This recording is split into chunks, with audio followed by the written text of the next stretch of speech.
I first met Carolyn in 2017, a couple week or maybe a week or two after election night.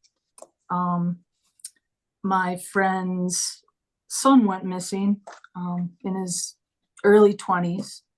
And after several days, it was clear he wasn't coming home. Something bad had happened. And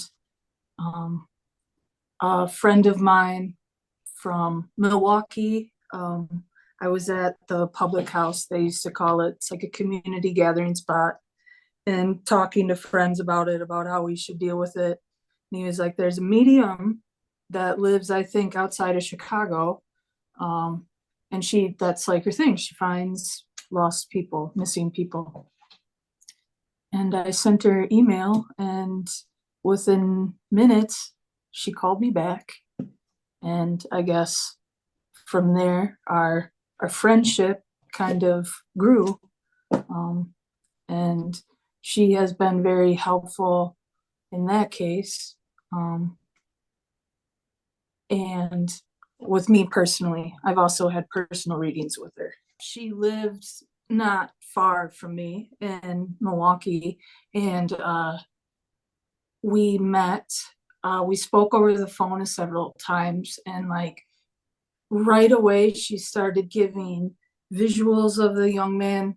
And granted, she didn't know his name.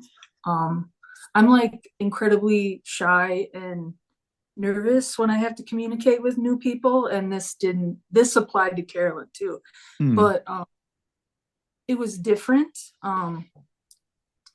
She has this way of explaining her gift, that's what I like to call it, that just like, it's almost like a warm hug that she puts around you, even over the phone. And she was able to help us get the ball rolling on the search just from a brief phone conversation. And from there, I was able to connect him with his stepmom and dad. And we met in person a couple of times with her.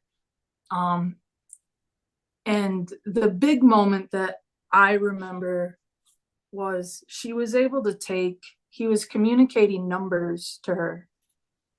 And his stepmother brought a huge map of the county for her to look at.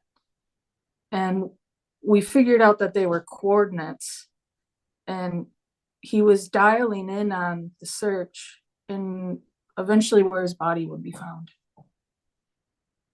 Wow.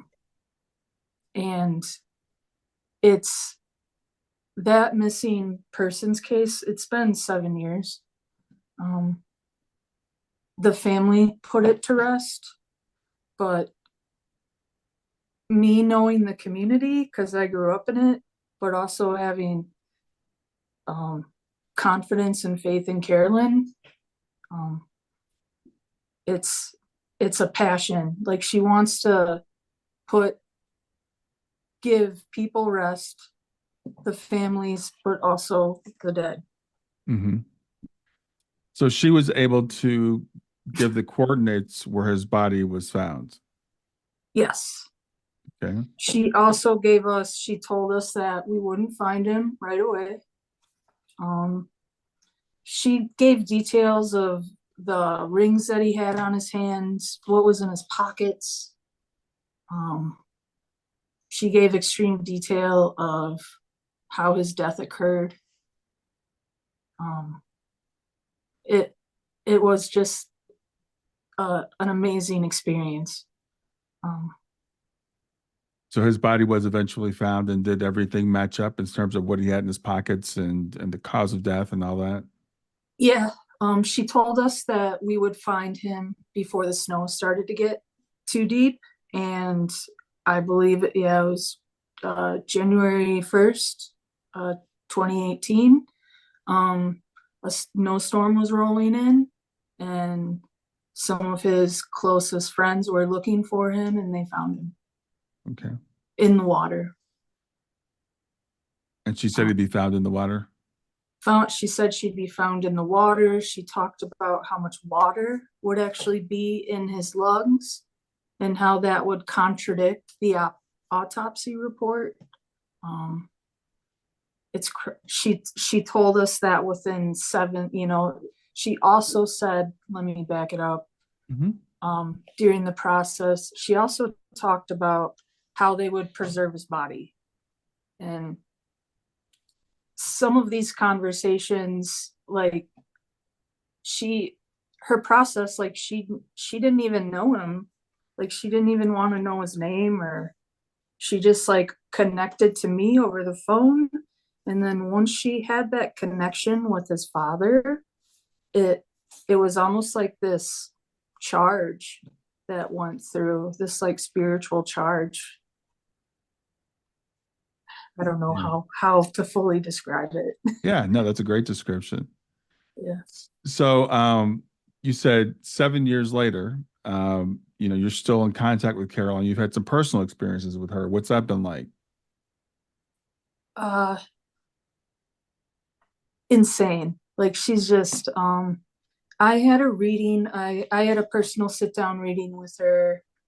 Gosh, at least 5, 6 years ago. Um, and the intention was for me to confront my own grief of losing my cousin.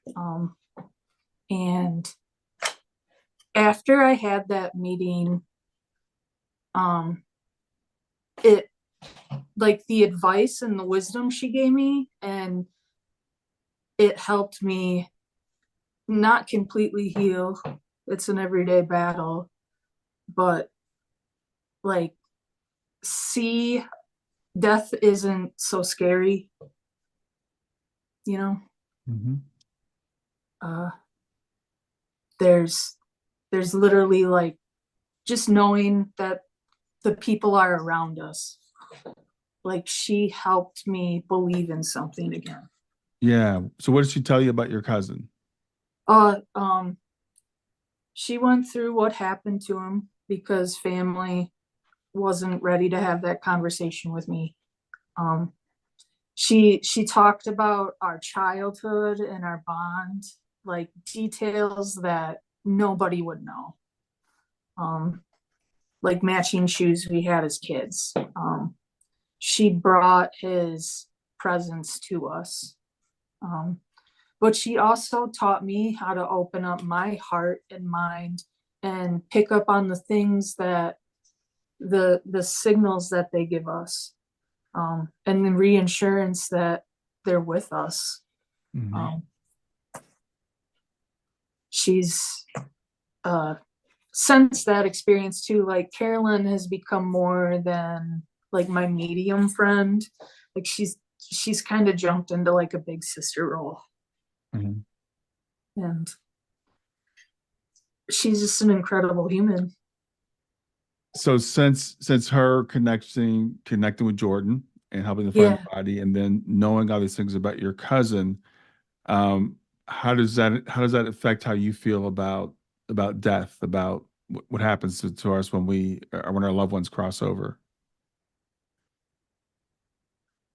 it it has helped me just like process the death but also not fear it.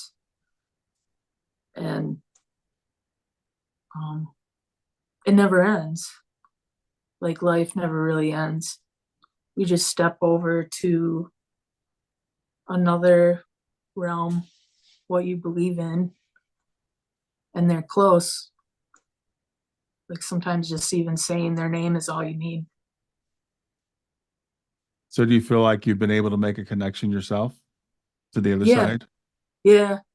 Yeah, it's something she's been kind of helping me like uh build my heart back up.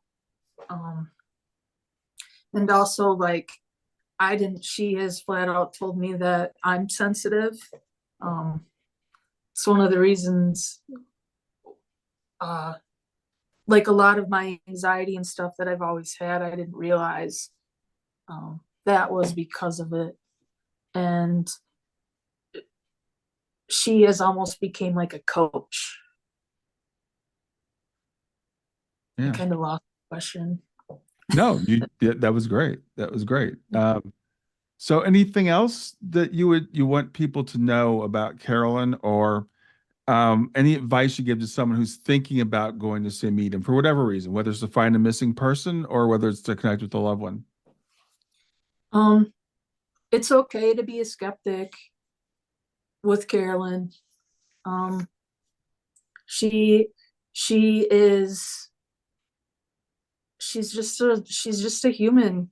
That's like what I tell people. I'm like, she's not like what you see on TV, you know.